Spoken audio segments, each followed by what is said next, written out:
अस्सलाम वालेकुम व रहमतुल्लाहि व बरकातुह। नियत और तकबीर, किबला की तरफ मुंह करके खड़े हो जाएं। दिल में नमाज की नियत करें और दोनों हाथ कान की लौ तक उठाकर अल्लाह अकबर कहते हुए नाभि के नीचे बांध लें।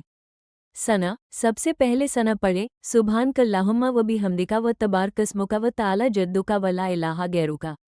किरात, इसके बाद सूरह फातिहा अलहम्दु शरीफ पढ़े और उसके साथ कुरान की कोई और सूरह मिलाएं। रुकू, अल्लाह अकबर कहते हुए झुके, अपने दोनों हाथों से घुटनों को पकड़ लें, पीठ सीधी रहे। इसमें कम से कम 3 बार पढ़े सुभाना रब्बियल अजीम, खड़े होना, फिर समीअल्लाहु लिमन हमिदा कहते हुए सीधे खड़े हो जाएं और कहें रब्बना सजदा, आपका मुख्य सवाल, अल्लाह अकबर कहते हुए सजदे में जाएं। तरीका, पहले घुटने जमीन पर रखें, फिर हाथ, फिर नाक और आखिर में माथा।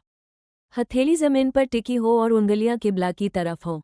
कोहनियों को जमीन और पसलियों से अलग रखें, सिर्फ मर्दों के लिए। पैर की उंगलियों का सिरा किबला की तरफ मुड़ा होना चाहिए। सजदे में 3 बार पढ़े सुभाना रब्बियल आला। जलसा, फिर अल्लाह अकबर कहकर बैठ जाएं। एक पल रुककर दोबारा अल्लाह अकबर कहते हुए दूसरा सजदा बिल्कुल पहले की तरह करें। दूसरे सजदे से उठकर सीधे खड़े हो जाएं। अब हाथ बांध लें। किरात, फिर से सूरह फातिहा और कोई सूरह पढ़ें। रुकू और सजदा, पहली रकात की तरह ही रुकू करें, फिर खड़े हों और फिर 2 सजदे मुकम्मल करें। कायदा, बैठना, दूसरे सजदे के बाद खड़े होने के बजाय बैठ जाएं। बायां पैर बिछाकर उस पर बैठे और दाहिना पैर खड़ा रखें, उंगलियां किबला की तरफ हो। अत्तहियात, अब अत्तहियातु लिल्लाहि पूरा पढ़ें। जब अशहदु अल्ला इलाहा पर पहुँचे तो शहादत की उंगली उठाएं और इल्लल्लाहु पर गिरा दें। दरूद शरीफ, इसके बाद दरूद इब्राहिम पढ़ें। दुआ ए मासूरा, आखिर में कोई भी मसनून दुआ जैसे रब्बना आतिना पढ़ें। सब पढ़ने के बाद पहले दाहिनी राइट तरफ गर्दन घुमाकर कहें अस्सलामु अलैकुम व रहमतुल्लाह। फिर बाई लेफ्ट तरफ गर्दन घुमाकर यही शब्द कहें। विशेष बात, सजदा करते समय ध्यान रहे कि आपका माथा और नाक दोनों जमीन पर अच्छी तरह टिके हो, तभी सजदा मुकम्मल माना जाता है।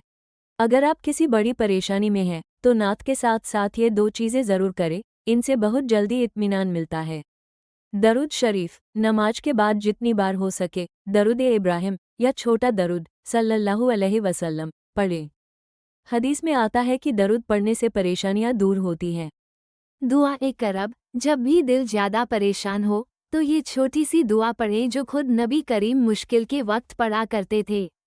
ला इलाहा इल्लल्लाहुल अज़ीमुल हलीम, ला इलाहा इल्लल्लाहु रब्बल अर्शल अज़ीम, ला इलाहा इल्लल्लाहु रब्बुस समावाती व रब्बल अर्दी व रब्बल अर्शल करीम।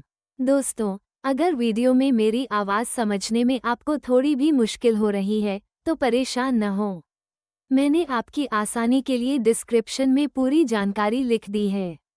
आप यहाँ से पूरी डिटेल पढ़ सकते हैं या फिर इसका स्क्रीनशॉट लेकर अपने पास रख सकते हैं ताकि आप आराम से समझ सकें कि नमाज कैसे पढ़ी जाती है।